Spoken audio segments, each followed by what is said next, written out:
இந்த மாலை வேளையில் இந்த ஜெபத்திற்காய் ஆலயத்தில் வந்திருக்கிற தெய்வ பிள்ளைகளாகி உங்கள் ஒவ்வொருவரையும் இயேசுவின் அன்பான நாமத்தினால் வாழ்த்துகிறேன். வீடுகளிலிருந்து எங்களை கவனிக்கிற அன்பு தெய்வ பிள்ளைகளே, உங்கள் எல்லாரையும் கர்த்தர் ஆசீர்வதிப்பாராக. இந்த ஜெப நாட்கள் எல்லாம் கர்த்தருடைய வேதத்தின் மகத்துவத்தை நாம் தியானித்து வருகிறோம். அவருடைய மகத்துவத்தை தியானிப்பது நல்லது, அதை கேட்பது, அதை வாசிப்பது, அதன்படி வாழ்வது. 3 விதமான ஆசீர்வாதங்கள் இருக்கிறது. எல்லா ஆசீர்வாதங்களும் ஒன்று சேர இந்த ஜெப நாட்கள் நம்மை வந்து சேரட்டும்.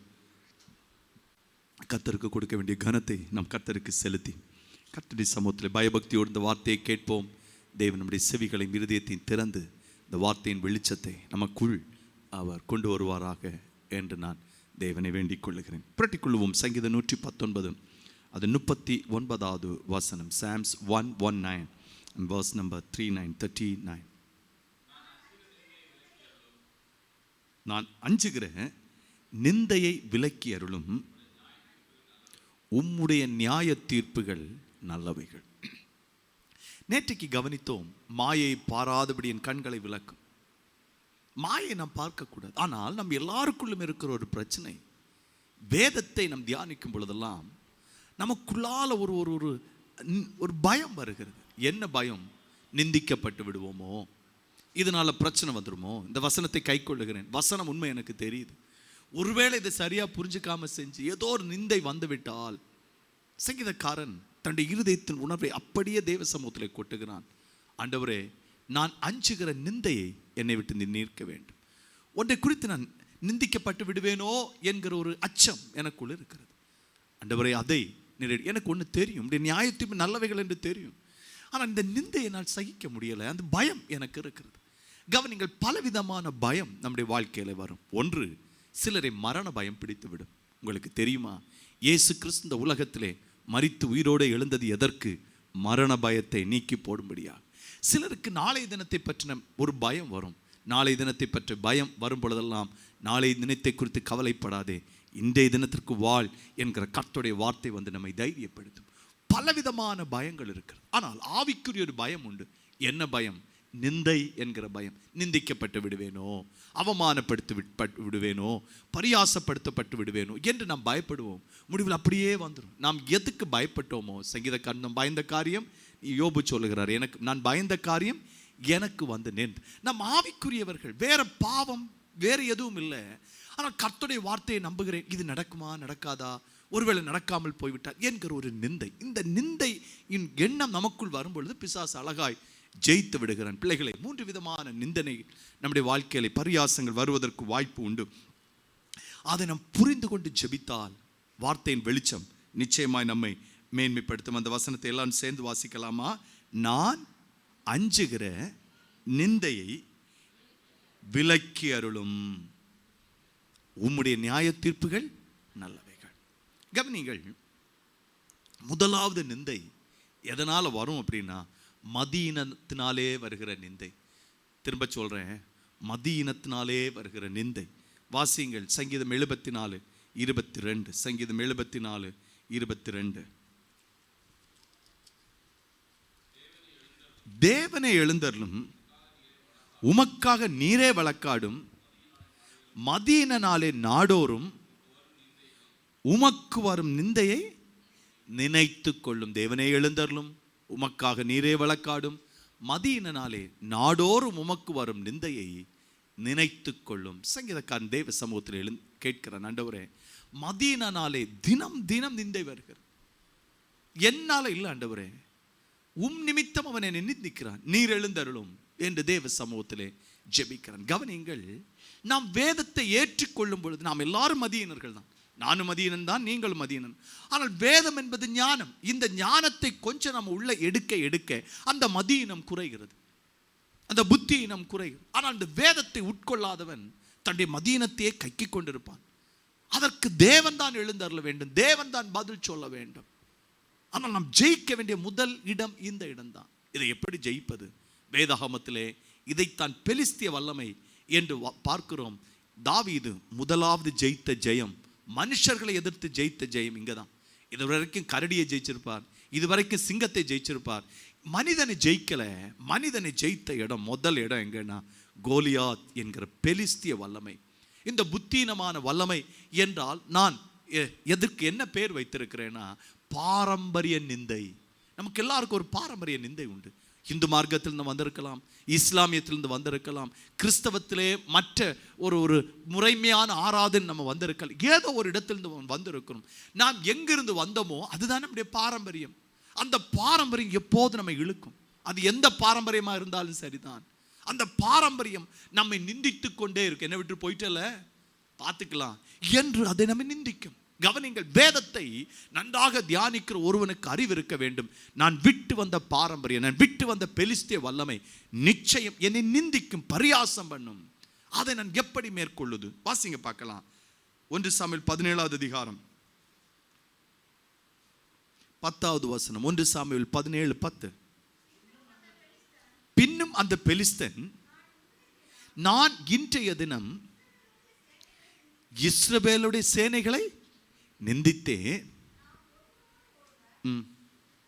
யுத்தம் பண்ண ஒருவனை விடுங்கள் என்று சொல்லிக் கொண்டு வருவான். நமக்கு இந்த நிகழ்ச்சி நன்றாக தெரியும். தாவீது யுத்த வீரன் அல்ல, தாவீது யுத்தத்திற்காக சேர்க்கப்பட்டவனும் அல்ல, அவன் ஆராதனை வீரன், அபிஷேகம் பண்ணப்பட்டவன், அவ்வளவுதான். ஆனால் தன்னுடைய சகோதரர்கள் யுத்த வீரர்கள், அவர்கள் யுத்தத்திற்கு போயிருக்கிறார்கள். இந்த யுத்தத்திற்கு போயிருக்கிறவர்களை பெலிஸ்தர்கள் எதிர்த்து நிற்கிறார்கள். பெலிஸ்தர்கள் எத்தனை நாள் எதிர்த்து நிற்கிறார்கள்? 40 நாள் இரவும் பகலும். இந்த பெலிஸ்தன், எல்லா பெலிஸ்தர்களும் வரல, எல்லா பெலிஸ்தரும் இருக்கு. அதிலே ஒரு பெலிஸ்தன் கோலியாத் எழுந்து நின்று, அவனுடைய தின வேலை இதுதான், எழுந்து காலையில் எழுந்து நிந்திக்க வேண்டும், மாலையில் நிந்திக்க வேண்டும், அவமானப்படுத்த வேண்டும். வேறு எதுவும் சொல்ல மாட்டான். முடிந்தா உங்கள்கிட்ட வாங்க. அவர்களை பார்த்த உடனே இவங்களுக்கு ஒரு பயம். ஏன்? அவனுடைய உயரத்துக்கு இவர்கள் இல்லை, அவனுடைய அளவுக்கு இவர்கள் இல்லை, அவனுடைய வஸ்திரத்துக்கு இவருடைய வஸ்திரம் இல்லை. அவனுக்கு எது இருக்கிறதோ அதை சொல்லி காட்டுகிறான், இவர்களுக்கு எது இல்லையோ அதை சொல்லி காட்டுகிறான். உங்களுக்கு தெரியுமா, நிந்தனை இல்லைன்னு பரியாசம் இப்படிப்பட்டவர்கள் ஒன்று என்னன்னா, நமக்கு ஒன்று இருக்கும் பாருங்க, இருக்கிறத வச்சு மற்றவனை ஏளனமா பார்ப்போம். ஆஹா அவனுக்கு இல்லை, அதை சொல்லி நாம் அவமானப்படுத்தும். உனக்கு தான் இல்லையே. அநேக நேரத்திலே பிள்ளைகளுக்கெல்லாம் நாம் கற்றுக் கொடுப்போம். என்ன கற்றுக் கொடுப்போம்? ஒருவேளை உங்களுடைய நண்பர்கள் ஒருவர் இருக்கிறார்கள், அந்த நண்பர்கள் ஒருவேளை ஃபீஸ் கட்டுறதுக்கு அவங்களுக்கு முடியலை, தாமதமாகிட்டு, அவங்க வீட்டில் கொஞ்சம் கஷ்டம் இருக்குது. அப்படியானால் நம்முடைய பிள்ளைகளுக்கு நம்ம சொல்லிக் கொடுப்போம், அந்த பிள்ளைக்கு முன்னாடி போய் நான் ஃபீஸை கட்டிட்டேன் அப்படின்னு பந்தா பண்ணவே கூடாது. ஏன்? அது அந்த பிள்ளையை காயப்படுத்தி விடும். அந்த பிள்ளைகிட்ட கொஞ்சம் மௌனமாய் போவது நல்லது. ஆனால் நிந்திக்கிறவன் என்ன செய்வான்? ஏன் உங்கள் வீட்டில் கட்டலையா?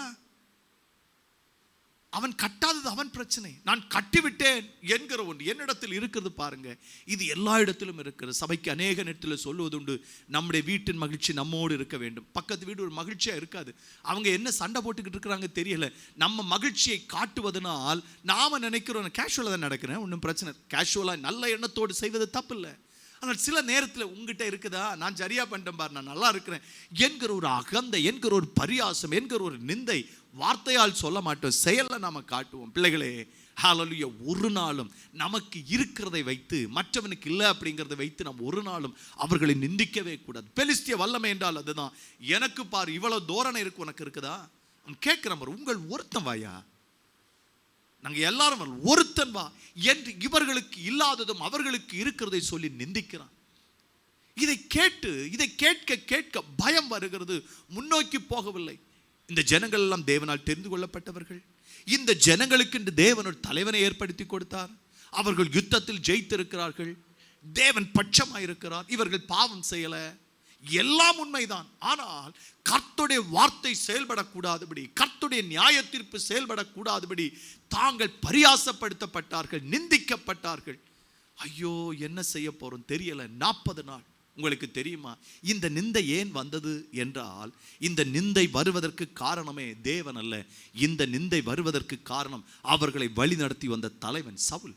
ஏன்? சவுல் ரொம்ப நல்லவனா இருந்தான், பாவம் செய்யல, ஆனால் கர்த்தருக்குரியதை கர்த்தருக்கு கொடுக்காமல் அதை தனக்கென்று வைத்துக் கொண்டான். சவுல் ராஜாவாக ஒரு பெரிய யுத்தம் செய்யல. சவுல் என்ன கழுதைகளுக்கு பின்பாக போயிருப்பான், பெரிய போட்டியெல்லாம் அவனுக்கு வரல. ஆனால் அவனுடைய இருதயத்திலோ அவனுக்கு என்ன இருந்துச்சுன்னா, கர்த்தருக்குரியதை கர்த்தருக்கு கொடுத்துடக்கூடாது, எனக்கு இருக்கணும், இவ்வளவுதான் யோசித்தானே தவிர வேறு எதுவும் அவன் தவறாக செய்யவில்லை. முதலீடாந்து கர்த்தருக்கு, கர்த்தர் சொல்லி அனுப்புறேன், அது எனக்கு இருந்தால் பரவாயில்ல, எல்லாம் எனக்கு எனக்கு என்கிற எண்ணம் இது ஆண்டவருக்கு பிடிக்கல. பிடிக்காதனால அவனிடத்தில் ஒரு சின்ன அசுத்தாவி விட்டுட்டார். எப்போது நல்லவனா தான் இருப்பான், அவ்வப்போது இந்த அசுத்தாவி வந்து போகும். இது எல்லாருக்கும் தெரியாது. அரண்மனையில வேலை செய்தவர்களுக்கு தெரியும், தாவீதுக்கு தெரியும். பிள்ளைகளே, ஹல்லேலூயா, கர்த்தருடைய கற்பனை ஒருவன் விலகி போகிறான். குறிப்பாய் தலைமைத்துவத்தில் இருக்கிறவர்கள், குடும்பத்தை நடத்துகிறவர்கள், மேன்மையான இடத்தில் இருக்கிற ஒருவன் தேவ கற்பனை விலகி போனால் நடப்பது என்ன? எப்போதும் நல்லா தான் இருப்பாங்க, அவ்வப்போது இந்த அசுத்தத்திற்கு தேவன் அனுமதி கொடுத்து விடுவார். அது வந்து போகும் என்றால் அவர்கள் செய்கிற முதல் வேலை என்னவாகத்தான் இருக்கும் என்றால், அவரிடத்தில் வருகிறது என்னவாத்தான் இருக்கும் அப்படின்னா, பெலிஸ்தி ஆவியை அவர்கள் வரவழைத்து விடுவார். பெலிஸ்தி ஆவி என்னன்னா, அவ்வப்போது நிந்திப்பார்கள், அவ்வப்போது நம்மளை அவமானப்படும். அந்த நிந்தை அடுத்த படி நம்மை வளர விடாமல் தடுத்து விடும். நம்ம நினைப்போம் சும்மா வார்த்தை தானே, வார்த்தை இல்லை.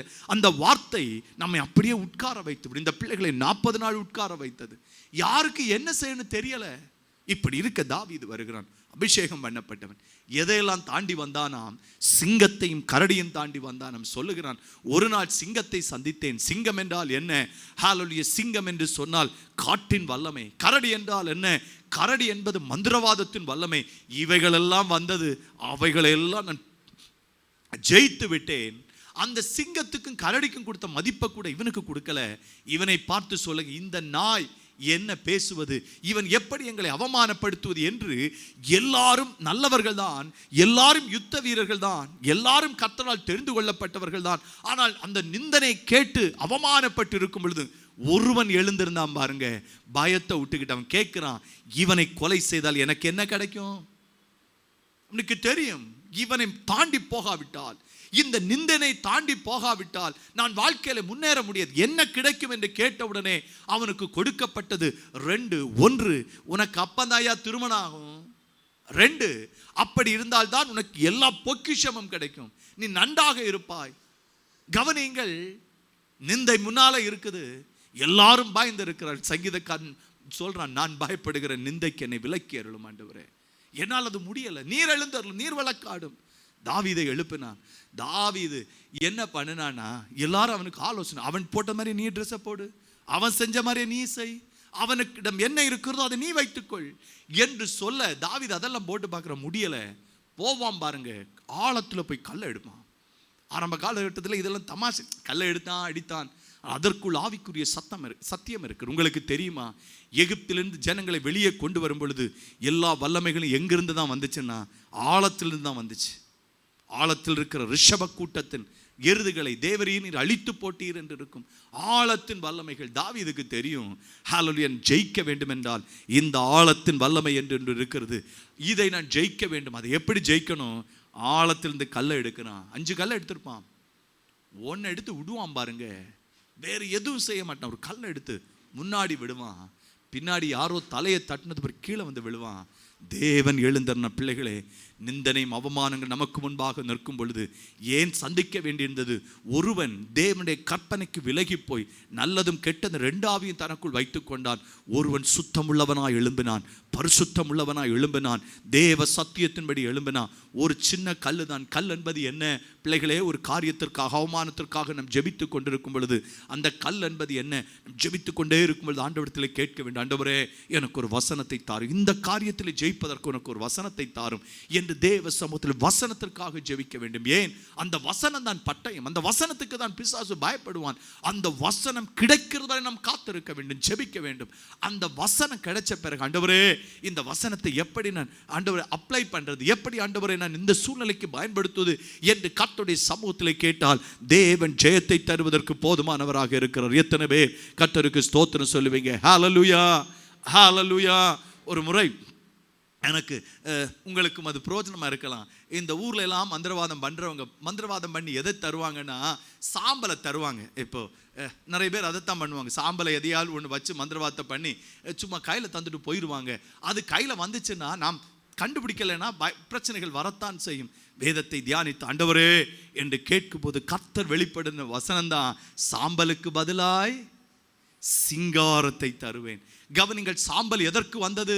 நம்மை விலகினப்படுத்தி வியாதியை தந்து நமக்கு ஒன்றும் இல்லாமல் நம்முடைய எல்லாவற்றையும் இழப்பதற்காக அது வந்திருக்கும் பொழுது கர்த்தர் சொல்லுகிறார், ஹல்லேலூயா, புழுதியிலிருந்து நம்மை தூக்குகிறவர், குப்பையிலிருந்து நம்மை உயர்த்துகிறவர். அவன் நம்ம கையில குப்பையை கொண்டு தந்திருக்கலாம், அவன் நம்ம கையில சாம்பலை கொண்டு தந்திருக்கலாம். நான் சாம்பலாக போக வேண்டும், குப்பையாக போக வேண்டும், சூனியமாய் போக வேண்டும் என்பதுதான் அவன் நமக்கு செய்தது.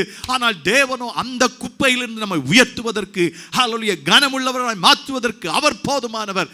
அதை சொல்லி ஜெபிக்கும் போது அவன் விழுந்துத்தான் ஆக வேண்டும். அவன் அதற்கு மேல ஜெயிக்கவே முடியாது. எத்தனை பேர் கர்த்தரை நம்புறீங்க? ஹல்லேலூயா. தாவீதுக்கு ஒரு கல்லு கிடைச்சிச்சு, அந்த கால்ல வச்சு விடுவான் பாருங்க. மித்தத்தை கர்த்தர் பார்த்து கொண்டார். கவனிங்கள், ஜெயித்தவனுக்கு திருமணம் நடந்துச்சு, ஜெயித்தவனுக்கு எல்லாம் கிடைத்தது, ஜெயித்தவன் வர வர விருத்தி அடைந்தான். கேட்கிற அன்பு தேவனுடைய பிள்ளைகளே, கர்த்தருடைய வார்த்தையை நம்ம கையில் எடுக்கும் பொழுது நாம் விட்டு வந்த பாரம்பரியம் என்கிற ஒரு நிந்தை நம்மை பின்தொடரத்தான் முயற்சிக்கும். அது எப்போது எதிர்த்து போன இல்லை, உனக்கு என்ன கிடைச்சிச்சு?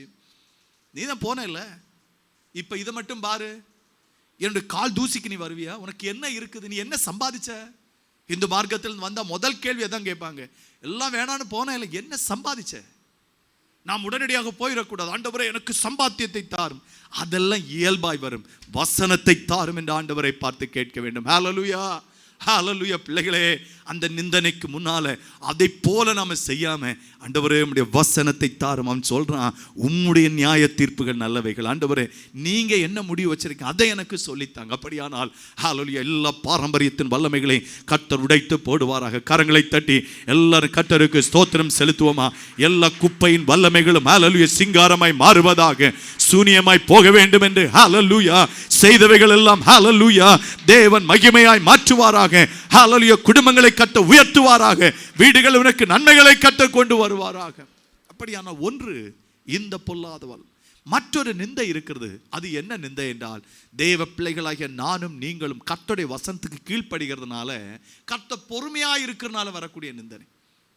எல்லாம் நம்ம சரியாக தான் செஞ்சிருப்போம், ஆண்டவருடைய காலத்தை நமக்கு நிதானிக்க முடியாது.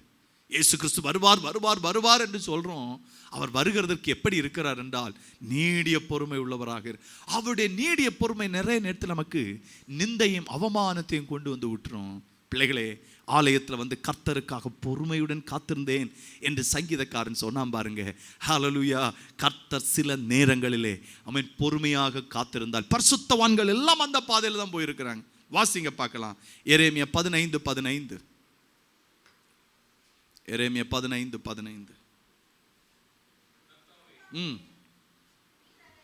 நீர் அதை அறிவி, என்னை விசாரித்து என்னை துன்பப்படுத்துகிறவர்களுக்கு என் நிமித்தம் நீதியை சரிகட்டும், உம்முடைய நீடிய பொறுமை நிமித்தம் என்னை வாரிக்கொள்ளாதரும், நான் உம்முடைய நிமித்தம் நிந்தை சகிக்கிறேன் என்று அறியும்.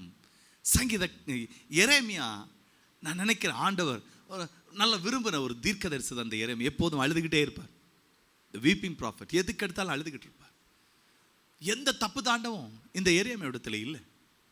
இந்த எரேமியா கர்த்தருடைய வார்த்தை சரியா சொல்லியாச்சு. அவருடைய பட்சத்தில் எந்த பிரச்சனையும் இல்லை.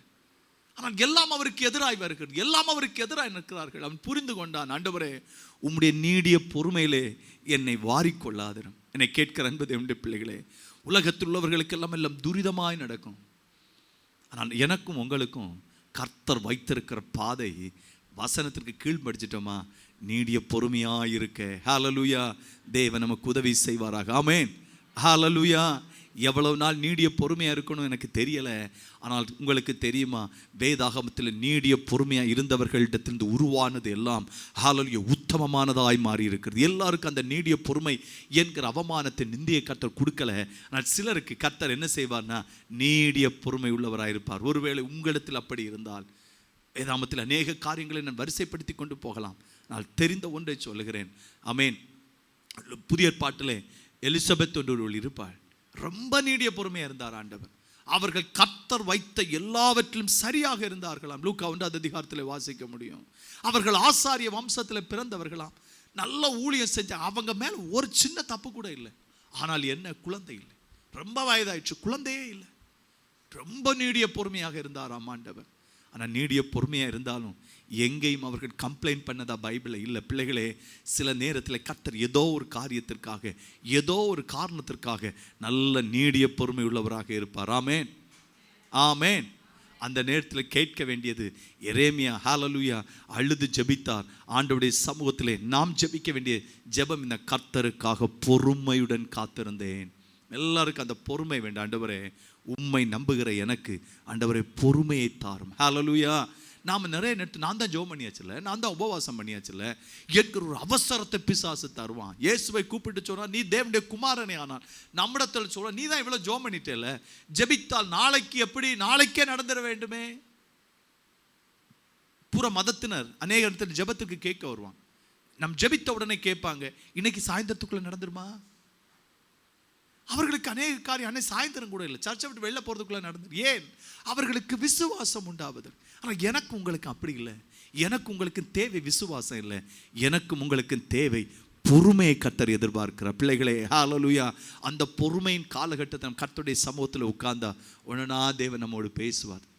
தம்பி, தங்கை, எனக்கு இது பிடிக்கல, நீ செய்த இந்த எண்ணம். நம் கர்த்தரோடு நேரத்தை செலவு செய்ய செய்ய நம்ம ஒவ்வொரு நாளும் ஆண்டவரை பார்த்து கேட்க வேண்டும், ஆண்டவரே உடைய நீடிய பொறுமையில் என்னை வாரிக்கொள்ளாதிரும் ஆண்டவரே, எனக்கு இறங்கும் என்று எரேமியா ஜெபித்த ஜெபத்தை கேட்பது தப்பில்லை. தேவ பிள்ளைகளை, ஒருவேளை நீங்கள் சோர்ந்து போயிருக்கிறீர்களோ, தளர்ந்து போயிருக்கிறீர்களோ, இந்த ஜெபம் ஒரு பாவமான ஜெபம் இல்லை. ஆண்டவருடைய சமூகத்தில் நாம் கேட்கும் பொழுது ஆண்டவர் நமக்காக இறங்குவார்.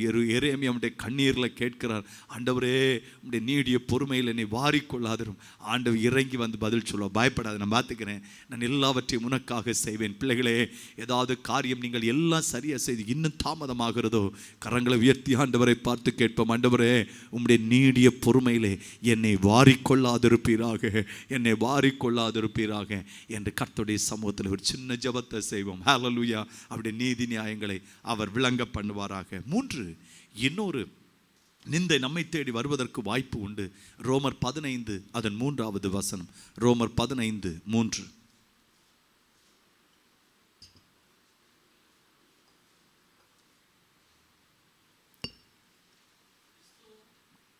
கிறிஸ்துவும் தமக்கே பிரியமாய் நடவாமல் உம்மை நிந்திக்கிறவருடைய நிந்தை என்மேல் விழுந்தது என்று எழுதியிருக்கிறபடியே.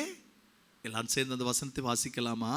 கிறிஸ்துவும் தமக்கு பிரியமாய் நடவாமல் உம்மை நிந்திக்கிறவருடைய நிந்தனைகள் என்மேல் விழுந்தது என்று எழுதியிருக்கிறபடியே நடந்தார். உலகத்தில் இந்த கால் சென்டரில் வேலை பார்ப்பாங்க பாருங்க, குறிப்பாக இந்த ஃபோனில் அதர் ரிலேட்டடான கால் சென்டர் கூப்பிட்டீங்கன்னா ஓனர் யாருன்னு தெரியாது, மேனேஜர் யாருன்னு தெரியாது. கூப்பிடுவோம், நமக்கு ஏதாவது கம்ப்ளைண்ட் தான் கூப்பிடுவோம். என்ன கோபம் இருக்குன்னு யார்கிட்ட கொட்டி தீப்போம்? அன்றைக்கு ஒரு பிள்ளை சொன்னாங்க, அவங்களுக்கு இருக்க வேண்டியது கிரெடிட் கார்டுக்காக கூப்பிடணும். கிரெடிட் கார்டு கூப்பிட்டா ஒருத்தர் அந்த கோபத்தில் திட்டுறோம், ஏம்மா ரேஷன் கார்டே எனக்கு இல்லை, கிரெடிட் கார்டை வைமா போனேன். அந்த அழுகை எப்படி இருந்துச்சு அப்படின்னா, யாரோ ஒருத்தருக்காக நான் திட்டு வாங்க வேண்டியிருக்கு, எனக்கு எதனால் ஒரு லாபமும் இல்லை. கவனிங்கள், ஒரு கால் சென்டரில் இருக்கிறவங்களை எல்லா திட்டையும் வாங்கிட்டு கோபத்தை தீக்கிறதுக்கு கொஞ்சம் ஒரு டீயை ஜூஸையை குடிச்சிட்டு போகிறாங்கன்னா, பிள்ளைகளே, நாம் எவ்வளோ அதிகம் நிந்தையை சுமக்க வேண்டும். கிறிஸ்து தமக்கு பிரியமாக நடக்காமல் அவரை நிந்திக்கிற எல்லாருடைய நிந்தனையும் என்மேல் வரட்டும் என்று எல்லா அவமானத்தையும் தன்மேல் ஏற்றுக்கொண்டார். நீ கேட்கிற அன்பு தேவனுடைய பிள்ளை, தேவனுக்கு பிரியமாய் நடக்க ஒருவன் விரும்பினான், அப்போ ஒரு நிந்தை நமக்கு வரும், அதை நம்ம ஏற்றுக்கொள்ள வேண்டும். இல்லைன்னா அந்த வேலைக்கு நம்ம வர முடியாது. நீ கேட்கிறவர்களே, இது 3வது படி. முதல் 2 படியும் கர்த்தர் தாண்ட கர்த்தர் நமக்கு உதவி செய்வாராக.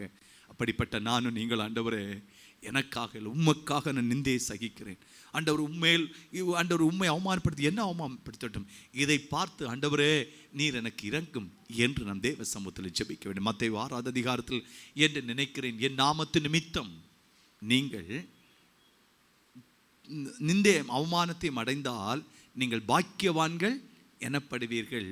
உங்களுக்கு முன்னிருந்த தீர்க்கதரிசிகளையும் அவர்கள் அப்படியே செய்தார்களே. உங்கள் நிறைய பேருக்கு ஒரு ஜெபம் இருக்கும். ஆண்டவரே, ஜெபிக்கும் போதெல்லாம் எனக்கு தீர்க்க தரிசனத்தை தாரும், மற்றவர்களை குறித்து ஜெபிக்கும் போது ஆண்டவரே அவர்களை குறித்து சொல்ல எனக்கு கிருபை தாரும் என்று நீங்கள் ஒருவேளை ஜெபிக்கலாம். ஆண்டவரே, சில காட்சிகளை எனக்கு காட்டித்தாரும். நல்லது, நீங்கள் கேட்பது நல்லது. ஆனால் அந்த தீர்க்க தரிசன வரத்தை வர்றதுக்கு முன்னாடி தேவன் உங்களுக்கு எதையும் தருவார் என்றால் நிந்திக்கிற நிந்தனையும் தருவார். ஏன்? அது அதோடு சேர்ந்தது. உங்களுக்கு முன் இந்த தீர்க்கதரிசிகளையும் அப்படித்தானே செய்தார்கள். நீங்கள் பாக்கியவான்களாக இருப்பீர்கள். பிள்ளைகளே, ஹல்லேலூயா. தீர்க்க தரிசனம் என்று சொல்லுவதை கால் சென்டரில் இருக்கிற மாதிரி தான் மேலே இருக்கிற நமக்கு வரும். அவர்களிடத்தில் நம்ம ஆண்டவரிடத்தில் எடுத்துக்கொண்டு போவோம். ஒருவேளை உங்கள் யாருக்காவது அந்த தீர்க்க தரிசன வரத்தை கர்த்தர் வைத்திருப்பார் என்றால், பிள்ளைகளே, ஹல்லேலூயா, நாம் ஒவ்வொரு நாளும் கர்த்தரை பார்த்து தைரியப்படுத்த ஜெபிக்க வேண்டிய ஜெபம் இது. ஆண்டவரே, உம்முடைய நிந்தனை நான் எடுத்துக்கிட்டேன், எனக்கு பிரியமானபடி நான் வாழலப்பா, உமக்கு பிரியமான வார்த்தையை நான் சொல்ல எனக்கு கிருபை தாரும். இதைத்தான் நமக்காக எபிரேயர் 13:13 எபிரேயத்தை ஆக்கியோன் சொல்லியிருக்கிறான். நீங்கள் அவருடைய நிந்தையை சுமந்து பாளையத்துக்கு புறம்பே போங்கள். எபிரேயர் 13:13 ஆகையால் நாம் அவருடைய நிந்தையை சுமந்து பாளையத்துக்கு புறம்பே அவரிடத்திற்கு போகப்படும். பாளையத்துக்கு புறம்பே என்றால் என்ன? பாளையத்துக்கு புறம்பே என்று சொல்லுவது, ஹல்லேலூயா, ஆமென், ஒரு ஓன் ஐடியாலஜி ஒன்று இருக்கிறது. அந்த ஐடியாலஜி என்ன என்றால் தேவாலயம் என்கிற ஒன்று. தேவாலயத்துக்குள் தேவன் கிரியை செய்து எங்கே போக வேண்டும் என்றால் வெளியே மற்ற மக்களிடத்தில் போக வேண்டும். பிள்ளைகளே, கொஞ்ச காலம் கர்த்தர் நம்மை ஆலயங்களில் வைத்து நல்ல பரிசுத்தப்படுத்துவார். ஆலயங்களில் வைத்து கர்த்தர் நம்மை உருவாக்குவார். ஊழியத்திற்கென்று கர்த்தர் நம்மை வேறு பிரிக்கும் பொழுது நம்மை உடனடியாக ஆலயத்தில் வைத்து பயன்படுத்துவார் என்று நம்ம எண்ணிடக்கூடாது. கர்த்தர் நம்மை பாளையத்துக்கு புறம்பே, அப்படியானால் ஏதோ ஒரு இடத்துல கர்த்தர் நம்மை விரும்புகிற இடத்துல கொண்டு போய் வைத்து நம்ம உயர்த்துவதற்கு அவர் போதுமானவராக இருக்கு. இந்த சத்தத்தை கேட்கிற ஒருவேளை ஆலயத்தில் நீங்கள் இருக்கலாம், வெளியில் நீங்கள் இருக்கலாம். தேவ ஊழியத்தை எங்கே போய் செய்வது என்பதுதான் உங்களுடைய கேள்வியாக இருக்கும். கர்த்தருடைய வார்த்தை உங்களை தேடி வருகிறது. பாளையத்துக்கு புறம்பே அவருடைய நிந்தையை சுமந்து கொண்டு செல்ல கர்த்தர் உங்களுக்கு கிருபையும் இரக்கத்தையும் தந்தருள்வார். நிறைவாக ஒரு வசனத்தை, 2 வசனத்தை வாசித்து நாம் நிறைவு செய்யலாம். யோவேல் 12:17-18, மற்றொன்று ஏசாயா 54:4. முதலாவது வாசிப்போம். யோவேல் 2:17-18. 17, யோவேல் 2:17. கர்த்தரின் பணிவிடைக்காரராகிய ஆசாரியர்கள் மண்டபத்துக்கும் பலிபீடத்துக்கு நடுவே அழுது, கர்த்தாவே, நீர் உமது ஜனத்தை தப்பவிட்டு புறஜாதிகள் அவர்களை பழிக்கும் நிந்தைக்கும் உமக்கு சுதந்திரத்தை ஒப்புக்கொடாதரும். போதும். ஒரு ஜெபம் என்ன செய்யணுமா? ஹல்லேலூயா. பலிபீடத்துக்கும் பாளையத்துக்கு நடுவே செய்ய வேண்டிய ஜெபம், ஆண்டவரே, அந்த நிந்தைக்கு எங்களை ஒப்புக்கொடாதரும் என்று நாம் ஜெபிக்கும் போது வசனம் என்ன? 18வது வசனம்.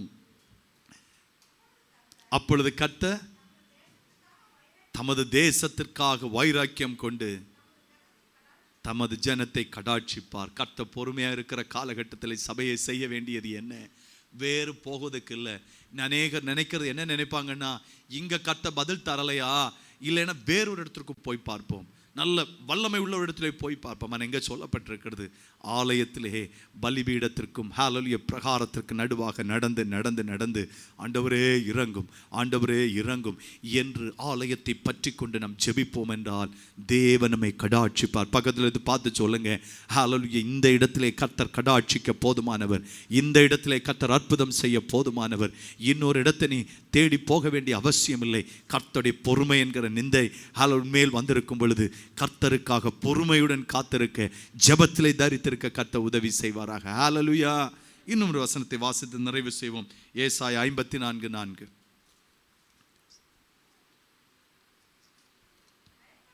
பயப்படாது, நீ வெட்கப்படுவதில்லை, நானாதே, நீ லட்சை அடைவதில்லை, உன் வாலிபத்தின் வெட்கத்தை நீ மறந்து உன் விதவை இருப்பின் நிந்தையை இனி நினையாதிருப்பாய். பிள்ளைகளே, நிறைய நேரத்தில் கர்த்தருடைய வார்த்தையை நம்ம கையில் எடுத்த உடனே ஒரு விதவை இருப்பு தான் நமக்கு வரும். விதவை இருப்புனா யாரு? எல்லாம் நம்ம கைவிட்டது போல நம்ம தனியாக இருப்போம். அனுபவிக்க வேண்டிய காலத்தில் அனுபவிக்க கூடாமல் இருக்கிறது போல இருப்போம். கர்த்தர் நமக்கு சொல்லுகிறார், வாலிபத்தின் வெட்கத்தை மறந்து, ஹல்லேலூயா, தனிமையுடைய நிந்தனை கர்த்தர் ஹல்லேலூயா எடுத்து போட்டு நம்மை கூட்டத்தின் ஜன சதளங்களோடு நம்மை மகிழ பண்ணுகிற நல்ல ஒரு ஆண்டவர் நமக்காக இருக்கிறார். நம் சங்கீதக்காரனோடு சேர்ந்து சொல்லலாம், ஆண்டவரே, நான் பயப்படுகிற நிந்தையை விலக்கி அருளும் உம்முடைய நீதி நியாயங்கள் ஆண்டவரே, ஹல்லேலூயா, அவைகள் பெரியவைகள், மேன்மை உள்ளவைகள், அவைகள் எங்கள் வாழ்க்கையில் வந்து நடக்கட்டும். ஒருவேளை பாரம்பரியத்தின் நிந்தனை உங்களை பிடித்திருக்கிறதோ, தேவ சமூகத்தில் ஜெபிப்போம். ஆண்டவரே, இவைகளை மேற்கொள்ள வேண்டிய கர்த்தருடைய வார்த்தையை தாரும். என்னை தேற்றுகிற ஆண்டவரே, நீர் என்னை நம்ப பண்ணின அந்த வசனத்தை எனக்காக நினைத்தரலும் என்று கேட்கலாம். ஒருவேளை ஆமேன், அது இல்லை பிரச்சனை. நம்முடைய பிரச்சனை நம்முடைய காரியத்தில் கர்த்தர் பொறுமையாக இருக்கிறார் என்றால், அந்த பொறுமையாக இருக்கிற காலத்தில் ஆண்டவரே, நானும் பொறுமையாக இருக்க எனக்கு கிருபை தாரும் என்று கர்த்தருடைய சமூகத்தில் நாம் கேட்டு அந்த நிந்தையை மேற்கொள்ள தேவன் உதவி செய்வாராக. இல்லை ஊழியத்திற்காக நாம் அழைக்கப்பட்டிருக்கிறோம் என்றால், அந்த நிந்தையை சுமந்து பாளையத்துக்கு புறம்பே சென்று கர்த்தருக்கு சாட்சியாய் நிற்க கர்த்தர் உதவி செய்வாராக. ஹல்லேலூயா. கிறிஸ்தவத்தை ஏற்றுக்கொண்டு கிறிஸ்துவுக்குள் இருக்கிற இந்த வாலிப நிந்தைகள் எல்லாம் கர்த்தர் எடுத்து போட்டு நம்ம மேன்மைப்படுத்துவாராக, மகிமைப்படுத்துவாராக. எல்லாரும் எழுந்து நிற்போம், கர்த்தருக்கு நன்றி சொல்லுவோம்.